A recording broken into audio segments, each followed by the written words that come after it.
लेंगे। सभी लोग बहुत कुछ बोल चुके।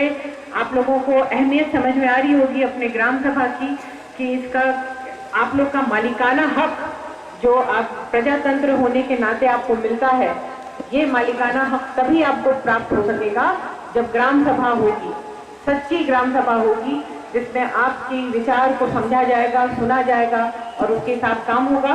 तो ये हम लोगों का प्रजातंत्र में अपना मालिकाना हक लेने की व्यवस्था है और इसको हम लोग बहुत ही गंभीरता से ले, बहुत ही समझदारी से ले और इसमें हम लोग सब आए, उपस्थित हों, इसमें बैठे और जो आपस की जो भेदभाव है ना, वो तो बहुत ही छोटी चीज है, वो सब कुछ दूर होगा, अपने आप दूर हो जाएगा जब हम ये निर्णय कर लें कि हमको मिलजुल के अपना फैसला लेना है।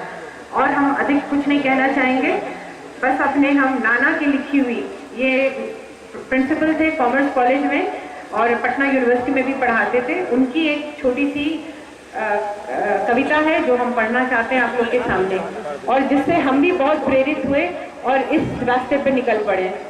जनता की पुकार, जब पेट की पूजा हो न सके भगवान की पूजा क्या होगी, जब अपनी सेवा हो न सके इंसान की ईमान की सेवा क्या होगी। ईमान और धर्म का नाम तो है लेकिन कोई अच्छा काम नहीं, जब दिल में भरा है खोट कपट निर्वाण की आशा क्या होगी। कुछ जात धर्म के धंधे हैं, कुछ भाषाओं के फंदे हैं, उनसे छुटकारा गर न मिले बढ़ने की आशा क्या होगी। हम भूखे नंगे बेघर क्यों मारे फिरते हैं दर दर क्यों, जब तक हम पर न यह भेद खुले जीने की आशा क्या होगी। आपस में अक्सर खटपट हो, हर काम में लटपट सटपट हो, सोचे कि ऐसी हालत में उस देश की विपदा क्या होगी। इस धीमी धीमी चाल से हम कैसे पहुंचेंगे मंजिल तक, देशों की सरपट दौड़ों में इस चाल से आशा क्या होगी। कुछ लोग महल में ऐश करें, सड़कों के किनारे खुद सोएं, हम आप नगर इसको बदलें तो देश की रक्षा क्या होगी। आबादी अपाहज मूरत की और नाकारे इंसानों की इस तरह से गर बढ़ती ही रही तो सोचिए विपदा क्या होगी। तूफान उठा है सागर में, मझधार की ओर चली नैया, टूटे पतवार से क्या होगा, उस पार ये नैया क्या होगी। जब 100 में 90 जाहिल हों और उनमें अक्सर काहिल हों, किस रूप के ये नेता होंगे और काम की जनता क्या होगी। इस 90% लोग को हम नींद से गर चौंका न सके, बाकी 10% पुरुषों से हल इनकी समस्या क्या होगी। जब तक हर गांव न बन जाए एक केंद्र हुनर और शिक्षा के, उस ग्रामीण क्षेत्र के बढ़ने की बतलाइए आशा क्या होगी। उसके बाद उनका टोन बदलता है, ऐ खेतर क्यों है निराश पड़ा, सूखा ही नहीं रहता है सदा, आकाश पे बादल मंडलाए उस देख तो वर्षा क्या होगी। आज यही वर्षा है, आप लोग सब जो यहाँ आए हैं आज यही वर्षा है। जब जागेगा देव गरीबी का, जग में भूकंप उठाएगा, तब रंग महल का क्या होगा और फूस की कुटिया क्या होगी। जब काम की स्रोतें फूटेंगे और जोश की नदियां उमड़ेंगी, जब प्रेम का गागर छलकेगा, तब सोचिए दुनिया क्या होगी। घबरा न मजीद बुढ़ापे से, उनका नाम था डॉक्टर S.A. मजीद। घबरा न मजीद बुढ़ापे से, कुछ कहता रह कुछ करता जा, ये सोच कि आज का जग है क्या और कल की दुनिया क्या होगी। धन्यवाद, जय हिंद। बहुत बहुत धन्यवाद मैडम जी का। और हम उम्मीद करते हैं कि जब इसे पढ़ने के बाद मैडम को प्रेरणा मिलती है तो आज हम लोग सुने हैं और हम लोग भी प्रेरित होकर अपने गांव को सशक्त बनाएंगे, विकसित बनाएंगे। और आज हम लोग सब लोग जो है बहुत बेसब्री से इंतजार कर रहे हैं माननीय सांसद को सुनने का।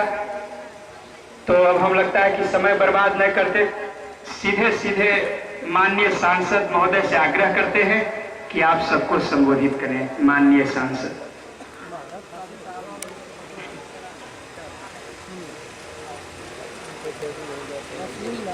अध्यक्षा जी, हमारे माननीय मंत्री जी, वंदना जी,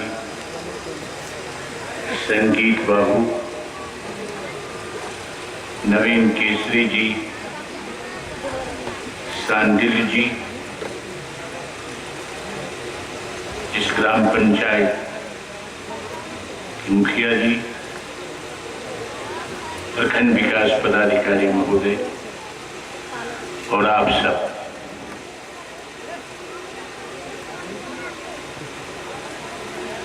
मुझे खुशी है कि मैं आपके बीच हाजिर हूं। मुझे दूसरी खुशी है कि यहां राज्य सरकार के माननीय मंत्री श्री हरि बाबू, जो सामाजिक विषमताओं के खिलाफ शाश्वत संघर्षरत रहे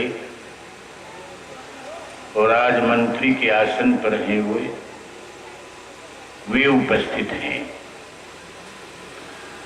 मुझे खुशी है कि प्रवीण अमन लोला जी का नाम सुनता था, अखबारों में आकृति देखता था, कुछ उनके भाषण के शब्द भी अखबारों में होते थे, उससे मेरा परिचय था। और उनसे भी ज्यादा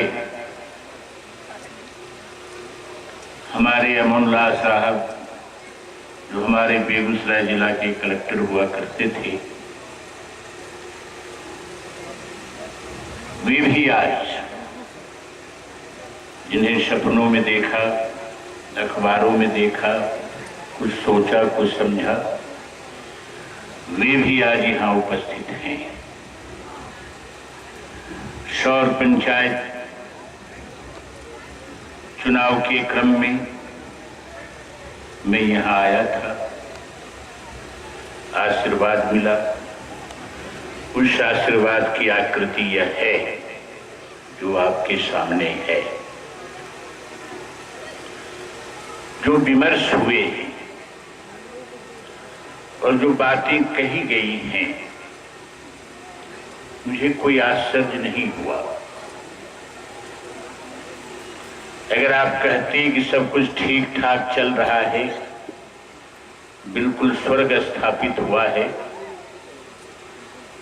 तो मुझे लगता कि यह पंचायत शिव जी के त्रिशूल पर है।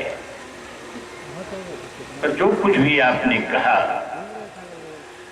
वही पानी की धड़कन है, वही जमीन की धड़कन है, वही इसकी प्यास है। पर किसी आदमी को नदी में तैरने नहीं आता है, क्या उसको कहा जा सकता है कि नदी में तैरने नहीं आता है इसलिए पहले सूखे में तैरना सीखो?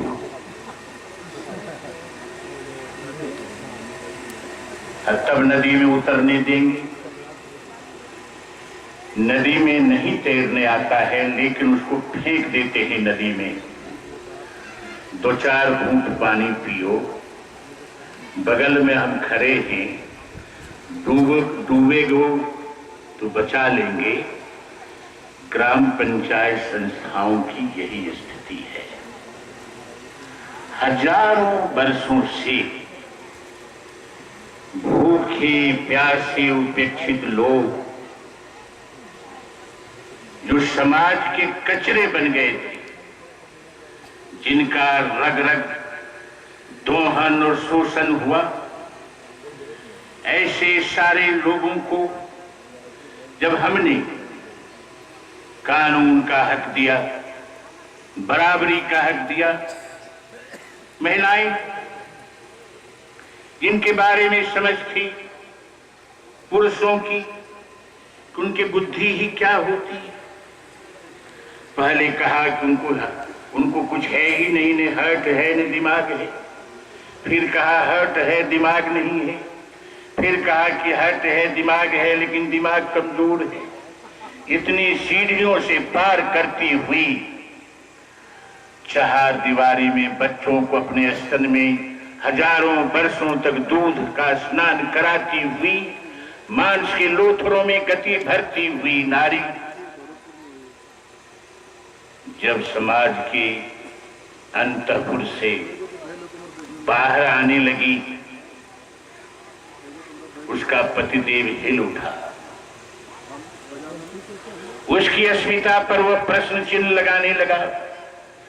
सीता को राम के सामने अग्नि में कई बार परीक्षा देनी पड़ी, तब भी सीता निर्दोष साबित नहीं हुई। किसी ने उंगली उठा ही दी। राम अपवाद से बचना चाहते थे, इसलिए सीता जंगल भेज दी गई। आज जब हम आपके सामने आए थे, इस राज्य के हमारे नेता मुख्यमंत्री श्री नीतीश कुमार थे, श्री सुशील कुमार मोदी थे। हम सब ने कहा था आपसे कि आप हमें सरकार बनाने दीजिए, हम आपकी व्यवस्था बदल देंगे। आप हमें सत्ता दीजिए, हम आपकी व्यवस्था बदल देंगे।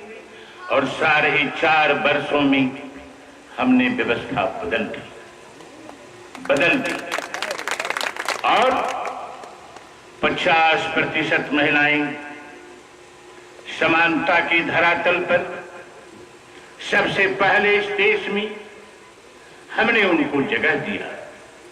इतना ही नहीं, केंद्र सरकार ने हमारे इस कदम को सराहा और कहा कि बिहार का यह कदम प्रशंसनीय है और हम उसे अपनाते हैं। केंद्र ने भी अपनाने का कदम उठाया। हमने जो भी कदम उठाया, केंद्र ने उसे सराहा और हमारे मुख्यमंत्री ने कहा कि मैं राज्य करने नहीं आया हूं, शासन करने नहीं आया हूं, मोक्ष के लिए नहीं आया हूं, स्वर्ग लूटने नहीं आया हूं। मैं इस राज्य का एक सेवक हूं जो जनता की पीड़ा के साथ जुड़ना चाहता है। और आज इस राज्य का मुख्यमंत्री सप्ताह में एक बार पटना में जनता की अदालत में हाजिर होता है। इस राज्य का मुख्यमंत्री सब